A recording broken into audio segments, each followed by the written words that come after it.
Hi friends, welcome to Sija's kitchen. இன்னைக்கு கோதுமை மாவை வச்சு ஈஸியான மெத்தடில் நாம் ஒரு அல்வா பண்ண போகிறோம். அதுக்கு நான் 1 கப் கோதுமை மாவு, 1 கப் சுகர், 1 கப் தண்ணி, ஒரு 1/2 கப் நெய் எடுத்து வச்சுருக்கேன். கொஞ்சமாக ஏலக்காய் தூளும் எடுத்து வச்சுருக்கேன். இது வந்து 150 கிராம் கொள்ளளவு உள்ள ஒரு கப்பு.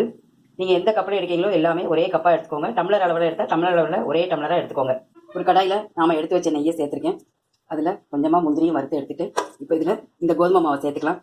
நாம் எடுத்து வச்ச கோதுமை மாவை நல்லா கிளறி வச்சுக்கலாம்.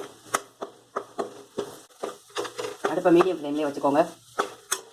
இந்த மாதிரி 2-3 நிமிஷம் நல்லா கிளறி எடுத்திங்கன்னா நெய்யோட அந்த கோதுமை மாவு சேர்ந்து வந்துடும். இந்த மாதிரி இது கூட நாம் எடுத்து வச்சுருக்கிற தண்ணியை சேர்த்துக்கலாம். 1 கப் தண்ணி சேர்த்துக்கிறேன். இது கூட கொஞ்சமாக ஏலக்காய் தூள் சேர்த்துக்கிறேன். இப்போ நல்லா கிளறி வச்சுக்கோங்க.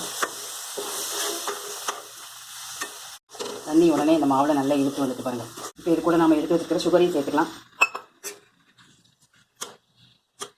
இப்போ இது நல்லா மிக்ஸ் பண்ணி விட்டுலாம். நம்மளோட கோதுமை மாவு அல்வா தயாராகிட்டு இது கூட நாம் வறுத்து வச்சுருக்கிற முந்திரியை சேர்த்துக்கலாம்.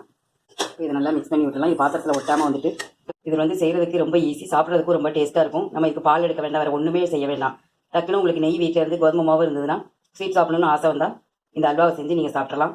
இதில் நீங்கள் முந்திரியோடு வேறு நட்ஸ் இருந்தாலும் நீங்கள் சேர்த்துக்கலாம். Okay friends, thank you. நம்ம இன்னொரு வீடியோவில் மீட் பண்ணுவோம்.